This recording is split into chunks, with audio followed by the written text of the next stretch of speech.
Chennai Silks in Mega Summer Sale. Summer வந்தாச்சு. What's your plan for this holiday? எங்க கிட்ட விட்டுருங்க, நாங்க பாத்துக்கிறோம். GT Holidays, South India's #1 travel brand. Nakkheeran நேயர்களுக்கு வணக்கம். இன்று நம்முடன் கருத்துக்களை பகிர்ந்து கொள்ள இணைந்திருக்கிறார் தமிழ்நாடு முற்போக்கு எழுத்தாளர்கள் மற்றும் கலைஞர்கள் சங்கத்தின் கடலூர் மாவட்ட பொறுப்பாளர் பால்கி அவர்கள். வணக்கம் சார். வணக்கம். நக்கீரன் ஆசிரியர் குழு மற்றும் வாசகர்களுக்கு பால்கியின் அன்பு வணக்கங்கள். அமைச்சரவை விரிவாக்கம் இன்னைக்கு நடந்தது ஆளுநர் மாளிகையில். பார்த்துருப்பீங்க, காங்கிரஸ் 2 எம்எல்ஏக்கள் அமைச்சர்களாக பொறுப்பேற்றிருக்கிறாங்க. விடுதலை சிறுத்தைகள் முடிவை சொல்கிறேன்னு சொல்லியிருக்காங்க. IUML அந்த அமைச்சர்களை பங்கேற்கிறது தான், அந்த 2 பேரில் யார் ஒருத்தர் அப்படிங்கிறது தான் அங்கே போயிட்டுருக்கு. தமிழகத்தில் முதல் முறையாக இந்த கூட்டணி அமைச்சரவை அமைக்கப்பட்டிருக்கு. இதுக்கு முன்னாடி அந்த பெரும்பான்மைக்கு தேவையான இடங்கள் இல்லைனாலும் இந்த கூட்டணியில் இருக்கிற கட்சிகளை வைத்து கொண்டு அரசு அமைச்சாங்க. ஆனால் இப்போ தான் அமைச்சரவையில் இடம் போட்டிருக்கிறாங்க. இது உண்மையான சமூக நீதி அரசு இதுதான் அப்படின்லாம் சொல்கிறாங்க. இது எப்படி பார்க்குறீங்க? முதல் கட்டமாக தமிழ்நாட்டினுடைய முதலமைச்சர் விஜய் தலைமையிலான அந்த அமைச்சரவை விரிவாக்கம், இந்த அமைச்சரவை விரிவாக்கத்துடைய அறிக்கையை பார்த்த உடனே நிறைய முகநூல்கள் எல்லாம் ஒரு கம்பேரிசன் இருந்தது. முதல் அமைச்சர் பதவியில விஜய், அதுக்கப்புறம் புஷி ஆனந்த், அப்படியெல்லாம் ஆதவ ஆனந்த் எல்லாம் இருந்தாலும் கூட செங்கோட்டையனுக்கு ராஜ மரியாதை கொடுக்கப்பட்டதோ என்று பேசப்பட்டது. நீங்க இந்த அமைச்சரவை விரிவாக்கத்தில் பார்த்தீங்கன்னா, இருக்கிறதுலயே எந்த கட்சி ஆட்சிக்கு வந்தாலும் நிதி அமைச்சருக்கு ஒரு அனுபவம் என்பது முன் உரையாக இருக்கும். இப்ப நிதித்துறையை நீங்க செங்கோட்டையன்கிட்ட இருந்து எடுத்து வேற ஒருத்தருக்கு கொடுத்துருக்கக்கூடிய காட்சியை பாக்குறீங்க. இந்த அவசரத்துல அப்பாவு பேர்லயே ஒரு அறிக்கை வந்ததை வாசகர்கள் ஞாபகப்படுத்தி பார்க்கணும். அரசினுடைய எந்த நடவடிக்கையும் அவசரத்தோடு நடப்பதற்கு முதலமைச்சர் தலைமையிலான அமைச்சரவை இடம் கொடுக்க கூடாது. அப்படின்னா என்ன அர்த்தம்னா, அதிகாரிகள் இன்னும் கொஞ்சம் கூடுதலாக கவனிப்போடு கண்காணிப்போடு இருந்தால்தான் அது சாத்தியம். இப்ப அமைச்சரவையில காங்கிரஸ் போனதுனால சமூக நீதி வந்துருச்சா, இப்ப விடுதலை சிறுத்தைகள் எல்லாம் போயிட்டதுனால வந்துருமா அப்படின்லாம் பாத்தீங்கன்னா, நம்மளை ஏன் இந்த விஜய் அரசு பார்க்கிறது என்பதனுடைய அந்த காரணியை நம்ம வாசகர்கள் கொஞ்சம் யோசிச்சு பார்க்கணும். குறிப்பா பாத்தீங்கன்னா, இப்ப விசிகாவுக்கு கொடுக்கக்கூடிய துறை சமூக நலத்துறை இல்லை, ஆதி திராவிட நலத்துறை. சிறுபான்மை நலன் அப்படின்னா IUML. இப்ப மீதியை எங்கிருந்து வைக்கிறீங்க, ஏன் இவங்களுக்கு இதை கொடுக்குறீங்க அப்படின்னு கேட்டா, டிபெண்டன்ட் அப்படின்ற ஸ்டேஜ்ல இருந்து இண்டிபெண்டன்ட்னு மாறணும். டிபெண்டன்ட் என்ன? இந்த 6 வாக்குகள் CPI, CPM, IUML, VCK 4, 2, 8. இந்த 8 ஸ்டாண்டர்டா உங்க கையில வச்சுக்கணும்னா கம்யூனிஸ்டுகள் டெபினட்டா உங்களை கீழே தள்ள மாட்டாங்க என்ற ஒரு நம்பிக்கையோட இவங்க 2 பேரையுமே கையில வைத்துக்கொண்டு ஒரு எந்த சிரமமும் இன்றி இந்த ஆட்சியை நடத்தலாம் என்ற முடிவுக்கு வந்திருப்பது விஜயினுடைய அரசவை முடிவு அல்லது அமைச்சரவை முடிவு. ஆனா இது அனுபவம் கொஞ்சம் கூடுதலா தேவைப்படணும். உதாரணத்துக்கு பாத்தீங்கன்னா, தூத்துக்குடி ஹார்பர் இருக்கு பாருங்க, அந்த ஹார்பரை நீங்க ஹேண்டில் பண்ணணும்னு சொன்னா GK வாசன் அவர் இருந்த பீரியட்ல இந்த டெண்டர் சப்ஜெக்ட்ல கனிமொழி அவங்க நடத்தின ஒரு ஆலோசனை கூட்டத்துல மினிட்ஸ் மட்டும் 20 பக்கம் வந்தது.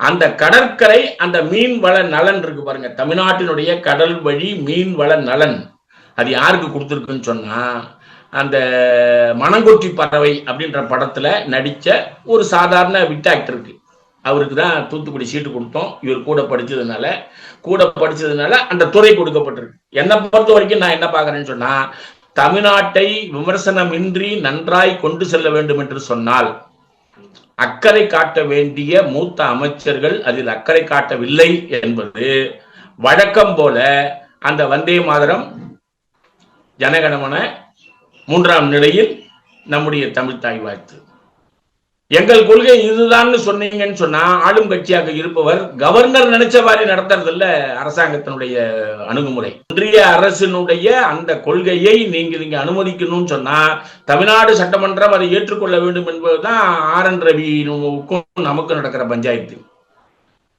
அது அவரு நடக்கிற இடத்துல மட்டும் அலோவ் பண்ணிட்டோம்னு சொன்னா அடிய தாங்குற இடத்துல அடிச்சுட்டு போன்னு அர்த்தம். அடிக்கும் போது அதை தடுக்கணும். வலிக்காத இடத்துல அடிச்சுட்டு போன்னு சொல்றது எப்படி மோசமான நிலையோ அது போல பதில் என்ன சொல்றாங்கன்னா, கவர்னர் நடத்தக்கூடிய நிகழ்ச்சிகளில் இப்படி இருக்கும், நாங்க நடத்தக்கூடிய நிகழ்ச்சிகள்ல நாங்க தமிழ்தாய் வாரத்தை முதல்ல நடத்துவோம். ஆகவே தமிழ்நாடுனுடைய அமைச்சரை விரிவாக்கம் காங்கிரஸ் கட்சிக்கு ஒரு புலகாங்கிதம் அன்கண்டிஷனல் சப்போர்ட் கொடுத்தது. அந்த அன்கண்டிஷனல் சப்போர்ட் கொடுத்ததுல 2 அமைச்சர்களுக்கு கொடுத்திருக்கு, 2 எம்எல்ஏக்களுக்கு கொடுத்திருக்காங்க. அதுல அது எப்படி அது நிலைமையில போக போகுது? ஏன்னா உயர்கல்வி அமைச்சகம் என்பது ஒரு பாலிசி லெவல் ப்ரோக்ராம் உள்ளது. அதை போய் காங்கிரஸ் கொடுத்திருக்கிறாங்க. பிஜேபி ஆட்சியில காங்கிரஸ் அமைச்சர், பிஜேபி கவர்னர், ஏற்கனவே தமிழ்நாட்டினுடைய திராவிட முன்னேற்ற கழக ஆட்சியில இருந்த வைஸ் சான்சலர் நியமனம், கல்வி கொள்கை, இவை அனைத்தையும் பார்க்க வேண்டிய கட்டாயம் நமக்கு இருக்கு. எந்த திசையில ஒரு காம்ப்ரமைஸ் இல்லாம புரட்சிகரமான நடவடிக்கைகள் தேவையில்லைனாலும் அட்லீஸ்ட் ஒரு முன்னேற்ற பாதையில் இவர்கள் நடத்துவார்களா என்பதை நம்ம பொறுத்திருந்துதான் பார்க்க வேண்டிய தேவை இருக்கிறது. ஆனா தமிழ்நாடு முழுவதும் இவர்கள் செய்யக்கூடிய பல்வேறு சமாச்சாரங்கள் ஒரு அரசு கட்டுப்பாட்டில் தொண்டர்கள் இல்லையோ அல்லது எம்எல்ஏக்களின் ஆட்கள் இல்லையோ என்று நினைத்து பார்க்கக்கூடிய அளவிற்கு நிறைய விஷயங்கள் வருது. 6 நாள்ல 7 குற்றச்செயல்கள், மோசமான குற்றச்செயல்கள். சங்கராபுரத்துல காவல்துறையை அடிப்பதில் ஜாவேகாவின் பங்கு இருக்குன்னு தொலைக்காட்சியில வருது. அப்போ ஒரு கண்ட்ரோல் இல்லாது, நீங்க திமுக பீரியட்ல முதல் தடவை நம்ம திமுக அண்ணாவுக்கு அப்புறம் முதல் தடவை வந்தப்போ நம்முடைய கலைஞர் கருணாநிதி சொன்னது என்னன்னா, மாவட்ட செயலாளர்கள் நம்ம ஆட்களுடைய அணுகுமுறை காவல்துறையில் இழிபெயரை ஏற்படுத்தக்கூடாது, அதுக்கேற்ற மாதிரி பாருங்கன்னு சொன்னாங்க. அப்படி சொல்ல வேண்டிய சூழல் விஜய்க்கு வந்து விடுமோ என்பதுதான் என்னுடைய பார்வையாக இருக்கிறது. ஒரு விரிவாக்கம் என்பது ஒரு நல்ல ஆட்களை போட்டுட்டாங்கன்னு அவங்க நினைச்சாலும் கூட கொடுத்திருக்கக்கூடிய போர்ட்போலியோல ஒரு முன்னேற்றம் என்பது வேணும்னா இன்னும் கொஞ்சம் கூடுதல் கண்காணிப்பு சீனியர் அமைச்சர்கள் வேணும் என்பதுதான் என்னுடைய பார்வை. தமிழ்நாட்டுக்கு வர வேண்டிய முதலீடுகள் ஆந்திராவுக்கு சென்றுருச்சு, ராயல் என்ஃபீல்டு உட்பட 2 நிறுவனங்கள் அப்படின்னு சொல்றாங்க. அது எப்படி பாக்குறீங்க? ஏற்கனவே இங்க அவங்க அதுக்கான கட்டமைப்பு எல்லாம் ரெடி பண்ணி வச்சிருந்தாங்களா? இவங்க கவனக்குறையில் விட்டாங்களா? இல்லை புதிய அரசு வந்தது அந்த ஒரு 10 நாள்ல சில கோப்புகள் இதெல்லாம் பார்க்க முடியாதுல்ல, அந்த அவசரத்தில் கவனிக்காம விட்டாங்களா? அது எப்படி பாக்குறீங்க? இல்லை, நம்ம முன்னாள் தொழில்துறை அமைச்சர் அவருடைய பீரியட்ல நம்முடைய ஸ்டாலின் அவர்கள் முதலமைச்சராக இருக்கும்போது வெளிநாட்டு மூலதனம் இந்த தொழில் முதலீட்டில் எந்த அடிப்படையில் வர வேண்டும் என்பது ஸ்ரீபெரும்புதூர்ல நடந்த தொழிற்சாலையில சில தொழிற்சங்கங்கள் போராட்டம் நடத்தும் போது இங்க வருவது எங்களுக்கு போராட்டங்கள் நிறைய இருக்கிறதுனால பாஸ்கான் போன்ற தொழிற்சாலை வெளியே போகுது, ஆகவே எங்களுக்கு கொஞ்சம் ஆதரவா இருங்கன்னு அந்த தொழிலுடைய முதலாளிகள் கேள்வி கேட்டு டிஆர்பி ராஜா தலைமையில அதற்கான கூட்டம் 2 முறை நடத்தி 3 முறை நல்ல முதலீடோட தமிழ்நாட்டில் கொண்டு வரப்பட்டது. அதுல சிறப்பா பார்க்க வேண்டிய விஷயம் என்னன்னு சொன்னா, டிஃபென்ஸ் ப்ராஜெக்ட்ல நம்முடைய துறையினுடைய ஏற்பாட்டுல ஒசூர்ல ஒரு மிகப்பெரிய டெவலப்மெண்ட் ப்ராஜெக்ட் என்பது 9 முறை அரசினுடைய ஒன்றிய அரசினுடைய ஆட்கள் உட்கார்ந்து பேசி அநேகமாக 18,000 கோடி ரூபாய் உள்ள ஒரு திட்டம் ஒசூரில் கொண்டு வரப்படுவது என்பது உறுதியாகிவிட்ட சூழ்நிலை தேர்தல் வருது. தேர்தலினுடைய முடிவு மாறுது.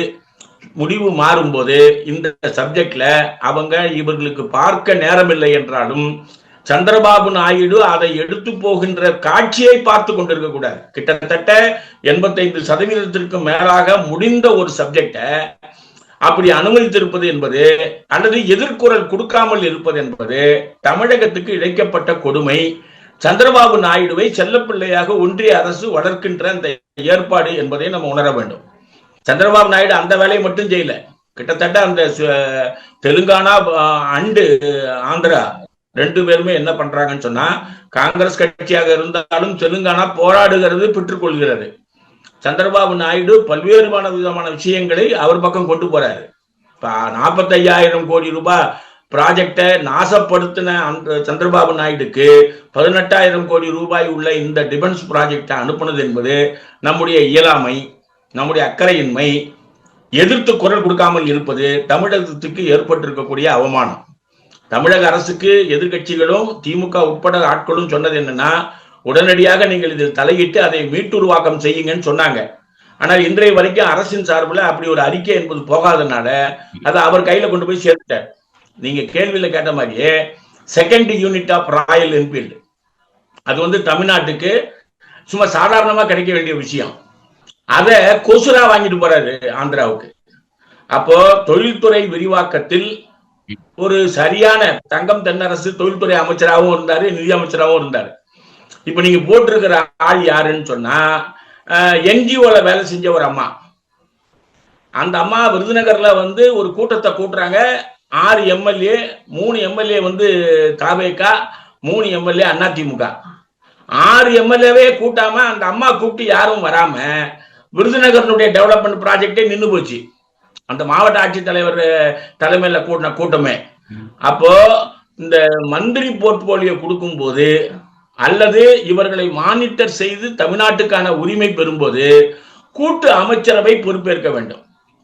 விஜய் தலைமையில் இருக்கக்கூடிய, முதல்வர் தலைமையில் இருக்கக்கூடிய அனுபவமிக்க அதிகாரிகளை கையில் வைத்துக் கொண்டு அவற்றை மேலும் செழுமையாக்குவதற்கான முயற்சிகள் மேற்கொள்ளப்பட வேண்டும். சமீபத்தில் இந்த 10 நாள்ல நமக்கு ஏற்பட்டு இருக்கக்கூடிய இழப்பு என்பது தமிழ்நாட்டினுடைய தொழில் சம்பந்தமான பங்கு சந்தையில் மிகப்பெரிய வீழ்ச்சியை உருவாக்கி இருக்கிறது. மருந்து டெவலப்மெண்ட் ப்ராஜெக்ட்ல இருக்கக்கூடிய ஒரு 16 பங்கு சந்தை நிறுவனங்கள் தங்களுடைய நடவடிக்கையை ஹைதராபாத்துக்கு மாற்றலாமான்னு என்று யோசிச்சுட்டு இருந்தாங்க. இப்படி போகும்போது என்ன பண்ணுவாங்க, ஆட்டோமேட்டிக்கா அவங்க அந்த ஹைதராபாத்துக்கு கொண்டு போயிடுவாங்க. ஹைதராபாத் இந்தியாவினுடைய சிறந்த நகரமாக மாறுவதற்கு நாம் வேடிக்கை பார்ப்பது போல் இருந்துவிடக் கூடாது. அக்கறையோடு தமிழ்நாடு அரசு அதில் செயல்பட வேண்டும் என்பதுதான் நம்முடைய வேண்டுகோள். சி.வி. சண்முகம் மீது எடப்பாடி பழனிசாமி குற்றம் சுமத்துறாரு, எடப்பாடி மீது சி.வி. சண்முகம் குற்றம் சுமத்துறாங்க. என்ன நடக்குது அதிமுகவில்? இந்த பிரச்சனையில் தாவேகா அரசுக்கு ஆதரவு அளித்த 25 பேருக்கு அமைச்சரவையில் இடம் கிடைக்காம போயிடுச்சு. இப்போ அவங்க வருத்தப்படுவாங்கல்ல, அந்த 25 எம்எல்ஏக்கள் சி.வி. சண்முகம் தலைமையில் வந்தவங்க, என்ன உங்கள் பேச்சு நம்பி வந்தேன், இப்போ இந்த மாதிரி ஆயிடுச்சு, தாவேகாவுக்கும் ஆதரவு தெரிவிக்க முடியாத போயிடுச்சு, அமைச்சரவையும் அவங்க ஃபுல் பண்ணிட்டாங்க, இன்னும் 2 தான், அது ஒன்று விசிக்கா ஐயுஎம்எலுக்கு போயிடும், இனிமேல் நமக்கு கிடைக்காது அப்படின்னு இப்போ அங்கே வருத்தப்படுவாங்க. எடப்பாடி நம்பி எடப்பாடி எதிர்த்து உங்கள்கிட்ட வந்ததுனால அவரும் கட்சி பதவியெல்லாம் தூக்கிட்டாரு, வேற ஆளை போட்டாரு, இப்போ எம்எல்ஏ பதவியோட தான் உங்க கூட நிற்கிறான் அப்படின்னு சொல்லுவாங்க. என்ன நடக்குது அதிமுகவில், என்ன ஆகும்? இலவு காட்ட கிளி அப்படின்றது கிராமத்தில் இருக்கக்கூடிய எல்லாருக்கும் அந்த பழமொழி தெரியும். கிளி என்பது காவலோட நின்று பார்த்து தனக்கு ஏதும் இல்லாமல் திரும்பி போகக்கூடிய சூழல் யாருக்கு ஏற்பட்டுருச்சுன்னா பாரம்பரியமிக்க அனைத்து இந்திய அண்ணா திராவிட முன்னேற்ற கழகத்துக்கு ஏற்பட்டுருச்சு. அதிமுகவினுடைய எடப்பாடி பழனிசாமி அவர்கள் குற்றம் சாட்டியது, மந்திரி பதவி ஓகே ஆயிடுச்சு, வாரிய பதவி ஓகே ஆயிடுச்சு, அநேகமாக லிஸ்ட்டை கொண்டு போய் அவங்க கையில கொடுக்க வேண்டியதுதான் அப்படின்னு ஒரு பிரச்சனையை மாவட்ட செயலாளர்கள், புதிய மாவட்ட செயலாளர்கள் போட்ட உடனே ஒரு அறிக்கை விட்டார். அப்படி அறிக்கை விட்ட சூழல நம்ம பார்க்க வேண்டிய பாயிண்ட் என்னன்னு சொன்னா, சி.வி. சண்முகத்திற்கு மந்திரி பதவியோ அல்லது நீங்க வாரியமோ கொடுத்து ஆதரவை பெற்றால், இதுல ஏற்கனவே 4 இருக்கு பாருங்க, 4, 2, 8, இதுல 2 இடதுசாரி கட்சிகள் வெளியே போயிடுவோம்னு சொன்னோம். அப்ப 4 போயிடுச்சுன்னு சொன்னா ஆப்பத்தை விழுங்க முடியாமல் இருக்கக்கூடிய குரங்கின் கதையா போயிடும். குரங்கா ஆளும் கட்சி மாறக்கூடாதுன்னா ஒரே வழி சட்ட சிக்கலோடு இருக்கக்கூடிய அதிமுகவை கொஞ்சம் தூரத்தில் வைத்து பார்ப்பது என்ற முடிவு எடுத்துட்டாங்க. ஆனா இப்ப என்ன நடக்குதுன்னு சொன்னா, நீங்க போட்ட மாவட்ட செயலாளர்கள், பழைய மாவட்ட செயலாளர்களை அழைச்சி நீங்க மாவட்ட செயலாளர் கூட்டத்தை நடத்தல, உங்களை சட்டமன்ற குழு தலைவரா வெறும் எம்எல்ஏக்கள் உள்ள கூட்டத்துல எடுக்கல, உச்ச நீதிமன்றத்தில் உள்ள வழக்கறிஞர்களுக்கு நல்ல காசை கொடுத்து வழக்காடுவதற்கு அதிமுக களம் அமைத்திருக்கிறது. இதுல நல்லா அறிக்கை விட்ட ஒரே ஆளு சசிகலாவும் செம்மலை மட்டும்தான். செம்மலை அவர்கள் அதிமுக எந்த அளவிற்கு பலவீனப்பட்டு போயிட்டதுன்னு ஒரு சரியான பார்வையை பதிச்சிருக்காரு. ரொம்ப நாள் அதிமுகவில் இருக்கக்கூடிய ஆட்கள் அந்த அறிக்கையை படிச்சா 2 தரப்பும் உடனடியாக கூப்பிட்டு பேசி அதை சரி செய்து கொள்ள வேண்டும். அப்பதான் மக்கள் உங்களுக்கு கொடுத்திருக்கக்கூடிய அந்த 47 சட்டமன்ற உறுப்பினர்களை சரியாக பயன்படுத்துவதற்கு அல்லது சரியான ஒரு எதிர்கட்சியாக இந்த ஆளும் கட்சியை சமாளிப்பதற்கு இந்த ஜனநாயக தேர்தல் பயன்பட வேண்டும். செம்மலை அறிக்கையில கற்பூரம் கரையலாம், கட்சி கரையலாமா அப்படின்னு நல்லது. அது வாசகமே நம்ம அவரு இன்னைக்கு ஒரு தமிழ் ஹிந்துல ஒரு கட்டுரை எழுதியிருக்கிறாரு. மொழி சம்பந்தமா, இனம் உணர்வு சம்பந்தமா, ஜனநாயக மாண்புகள் சம்பந்தமா அவர் சொல்லியிருப்பது தமிழ்நாட்டை மேம்படுத்த வேண்டும் என்று நினைக்கக்கூடிய அனைவருக்கும் பொருந்தக்கூடிய ஒரு கட்டுரை. அதனால அதிமுக அது சீரியஸா பார்க்கல. சாதாரணமா ஒரு பத்திரிகையாளர் கேட்டாரு, ஏங்க எதிர்கட்சி தலைவர் பதவி ஆல்ரெடி உதயநிதி ஸ்டாலின் எடுத்துட்டாரு, குழு தலைவர் பதவி யாருக்கு போனா என்ன? நீ தானே கட்சியினுடைய பொதுச் செயலாளர். குழு தலைவர் பதவியை அந்த குரூப்ல யாரோ ஒருத்தனுக்கு கொடுங்களேன். 25, 22 அதுல யாரோ ஒருத்தருக்கு கொடுத்துட்டு போங்களேன். அப்படி கொடுத்தா என்ன? அதையும் கொடுக்க மாட்டேன்னு சொல்லுவது. எம்எல்ஏக்கள் அவர் கூட்டத்துக்கு போயிட்டாங்கன்னு சொன்னா போட்டி எம்எல்ஏ ஆட்களை மாவட்ட செயலரா போடுறது. எல்லா மாவட்டங்களையும் உள்ள காவல்துறை அதிகாரிகளுக்கு அது ஒரு வேலை என்ன ஆகி போச்சுன்னா, ஒரு அலுவலகத்துக்கு 2 பூட்டு. ராமதாஸுக்கும் அன்புமணி ராமதாஸுக்கும் சண்டை நடந்த போது இதே மாதிரி காவல்துறை பஞ்சாயத்து பண்ணிச்சு. இப்பவும் தமிழ்நாட்டில் எல்லா அலுவலகங்களும் 2 பூட்டோட இருக்குது. ஒரு தடவை ஒரு குரூப் ஆர்டிஓ முன்னால பேச்சுவார்த்தை நடத்துறாங்க. ஒருத்தர் ஆஸ்பத்திரியில் போய் படுத்துட்டு 10 நாள் கழிச்சு வரேன்றார். அப்போ இந்த உண்மையிலேயே மக்களுக்கு சேவை செய்ய வேண்டும் என்ற நினைப்புல செயல்பட்ட அதிமுக எதிர்காலத்தில் நல்லா போகணும்னு சொன்னா இன்னும் கொஞ்சம் கூடுதலாக மக்கள் நலனில் அக்கறை காட்ட வேண்டும். அதிமுக ஒற்றுமைக்கு எடப்பாடி இன்னும் கொஞ்சம் விட்டு கொடுத்து போனா நல்லது. ஆனா சிபி சண்முகம் தான் நினைச்ச வேலை நடக்கவில்லையே என்ற ஒரு பெரும் கவலையில அவர் இருந்து கொண்டிருக்கிறார். மோடி இத்தாலிக்கு போயிருக்கிறாரு. அங்க அந்த பிரதமருக்கு, அங்குள்ள பிரதமருக்கு சாக்லேட் இதெல்லாம் கொடுக்குறாரு, இனிப்பு இதெல்லாம் கொடுக்குறாரு. இது ராகுல் காந்தியும் விமர்சனம் பண்ணியிருக்கிறாரு. இங்கே பொருளாதார கத்திங்கன்னு தொங்கிட்டு இருக்கு, இவர் அங்கே ஜாலியா இனிப்பு கொடுத்துட்டு இருக்கிறாரு அப்படின்னு சொல்லி. இது எப்படி பாக்குறீங்க? இன்னைக்கு உலக நாடுகள் உற்று நோக்கக்கூடிய பயணமாக நம்முடைய ராகுல் காந்தியினுடைய விமர்சனம் என்பது மோடி பயணத்தை பற்றிய அவருடைய விமர்சனம் தான் பேசு பொருளா மாறி இருக்கு. ஒரு 6-7 நாடுகள்ல ஒரு நாடு இத்தாலி பயணம். இத்தாலியினுடைய பிரதமருக்கு இத்தாலியில் இருக்கக்கூடிய இயற்கை காட்சியை மோடி காட்டுற ஒரு காட்சி என்பது சமூக ஊடகங்கள பரவலா வருது. அப்போ இந்த வீடியோ புரோகிராம்ஸ்ல மோடியினுடைய நிகழ்ச்சிகள் பரவலாக மானிட்டர் பண்ணப்படுகிறது. ஆனா பங்கு சந்தை வீழ்ச்சி பாத்தீங்கன்னு சொன்னா இந்தியா இதுவரைக்கும் எதிர்பார்த்ததை விட, அதாவது நீங்க இந்த ஒரு 10 நாள்ல ரூபாய் மதிப்பு என்பது கிட்டத்தட்ட ஒரு 5 நாள்ல 7.6%. அது எப்படி போய் மாறி இருக்குன்னு சொன்னா கிட்டத்தட்ட 56ல ஆரம்பிச்சு நாம இப்ப எங்க கொண்டு வந்து நிற்கிறோம்னா 92ல நின்னவங்க 96க்கு போயிட்டோம். அப்போ ரூபாயினுடைய மதிப்பு என்பது மிகப்பெரிய பாதாளத்திற்கு கீழே விழும்போது சிக்கன நடவடிக்கை தேவை என்று நம்ம ஆந்திர மாநிலத்தினுடைய பயணத்துல அவர் சொல்லிட்டு எல்லா இடங்களுக்கும் நான் இன்ஸ்ட்ரக்ஷன் கொடுத்துட்டேன்னு சொன்னாலும் யாரும் அந்த சிக்கன நடவடிக்கையில பிஜேபி அரசாங்கம் கடைபிடிக்கவில்லை. ஆனால் இவரு போய் பாருங்க, ஒரு ரியல் எஸ்டேட் நிறுவனம் நடத்தக்கூடிய ஒரு சாக்லேட்டை, பார்லே சாக்லேட்டை, அவனுக்கும் சாக்லேட் கம்பெனிக்கு சம்மந்தமே கிடையாது. அந்த பார்லே சாக்லேட்டை அந்த அம்மாவுக்கு கொண்டு போய் கொடுத்து அவனுக்கு 7.5% பங்கு சந்தை மேலே ஏறியது.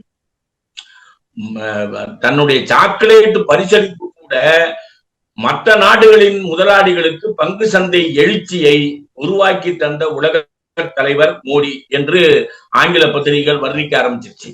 ஒரு பெரிய பொருளாதார சிக்கலில் இந்தியா உட்பட சிக்க போகிறது என்று பொருளாதார அறிஞர்கள் சொல்வதை நம்மளால பார்க்க முடிகிறது. பெட்ரோல் டீசல் விலை கோல்டுக்கு ஈக்குவலா போயிடும்னு ஒரு 6-7 வருஷத்துக்கு முன்னால நம்முடைய பொருளாதார அறிஞர்கள் சொன்னது அப்படியே இப்ப நடக்குது. ஒரு நாளைக்கு 2 முறை விலையேற்றம் இதுவரைக்கும் நம்ம பார்த்தது கோல்டு கூட கிடையாது. ஆனா கடந்த ஒரு 3 நாளா பாத்தீங்கன்னு சொன்னா 3 ரூபா 11 பைசா, 3 ரூபா 65 பைசா. அந்த கேஸ் சிலிண்டர் விநியோகத்துல காலையில பிரிண்ட் ஆகும்போது ஒரு விலை, மத்தியானம் 3 மணிக்கு வேற விலை. அப்போ ஒரு பொருளாதார ஸ்திரமின்மை, பொருளாதார வீழ்ச்சி என்பது வேகமாக இந்தியாவை கொண்டு போகும்போது உலக நாடுகளில் சென்று அதை பற்றி கவலைப்படாமல் இருக்கக்கூடிய போக்கு இந்தியாவுக்கு மிகப்பெரிய அவப்பெயரை உருவாக்கி இருக்கிறது. இடதுசாரிகள் பல இடங்கள்ல போராட்டம் பண்றாங்க. காங்கிரஸ் அந்த போராட்டத்தை வழிநடத்துவதற்கு இந்தியா முழுவதும் ஒன்றிணைக்கணும். ஆனா அவரு பாசிங் ரிமார்க் பண்ணிட்டு போயிடுறாரு ராகுல் காந்தி. அதாவது இது சரியில்லை என்று பீகார்லயும் உத்தரப்பிரதேசலையும் பேசினாரே ஒழிய, ஒரு லீடிங் பார்ட்டியா இருக்கக்கூடிய அவர் என்ன பண்ணணும்னு சொன்னா எல்லாரையும் இணைக்கக்கூடிய பணியை செய்ய வேண்டும். அப்பதான் வலுவாக இருக்கக்கூடிய மோடியை எதிர்க்க முடியும். அந்த திசையை நோக்கி காங்கிரஸ் கட்சி வரணும். இந்தியா கூட்டணி தலைவர்கள் அகிலேஷ் யாதவ் உட்பட அதை வலியுறுத்துறாங்க. ஒருங்கிணைந்து அதை கொண்டு போவதற்கான ஏற்பாடு கொஞ்சம் காலதாமதமாகிறது. அது மக்கள் மத்தியில மிகப்பெரிய அவப்பெயரை உருவாக்குகிறது. எதிர்கட்சியும் ஒன்னும் செய்யல, ஆளுங்கட்சியும் ஒன்னும் செய்யல என்ற பார்வை வருது. அந்த பார்வையிலிருந்து நாம மாறணும், ஆளுங்கட்சியை மாற்ற வேண்டும் என்றால் எதிர்கட்சிகளுடைய கூட்டு நடவடிக்கை கொஞ்சம் விரைவாக இருக்க வேண்டும் என்பதுதான் நம்முடைய விருப்பம். அநேகமாக இந்தியா முழுவதும் அந்த எதிர்ப்பு இயக்கங்கள் நன்றாக நடந்திருக்கிறது. அகில இந்திய அளவில் அந்த உரத்தினுடைய தட்டுப்பாட்டிலையும் விலையேற்றத்திலையும் ஒரு மிகப்பெரிய மாற்றம் வேண்டும் என்று 26ஆம் தேதியும் 27ஆம் தேதியும் போராட்டத்தை வச்சிருக்கிறாங்க. அந்த திசை வழியில மக்களை திசை திருப்பி கொண்டு போவதற்கு பல்வேறு விதமான விளம்பரங்களை மோடியுடைய அரசு செய்யும் போது அதிலிருந்து விவசாயிகளையும் தொழிலாளிகளையும் மீட்கக்கூடிய வேலையை எதிர்கட்சிகள் செய்ய வேண்டும் என்பதுதான் நம்முடைய எதிர்பார்ப்பு. கருத்துக்களை பகிர்ந்து கொண்டதற்கு நன்றி. கருத்துக்களை கேட்டமைக்கு நன்றி, வணக்கம். நக்கீரன் டிவிக்கு சப்ஸ்கிரைப் செய்யுங்கள். உங்கள் ஆதரவே எங்கள் பலம். ஆசிரியர்களுக்கு நண்பனாகவும் மாணவர்களுக்கு ஆசானாகவும் திகழும் தேர்வு வழிகாட்டி. ஒவ்வொரு பாடத்திற்கும் அனுபவமிக்க ஆசிரியர்களின் துல்லியமான தெளிவான விடைகள். CNC இருக்கு, தேர்வு பயம் எதற்கு? இது தீரன் பப்ளிஷிங் ஹவுஸ் விற்பனை வெளியீடு.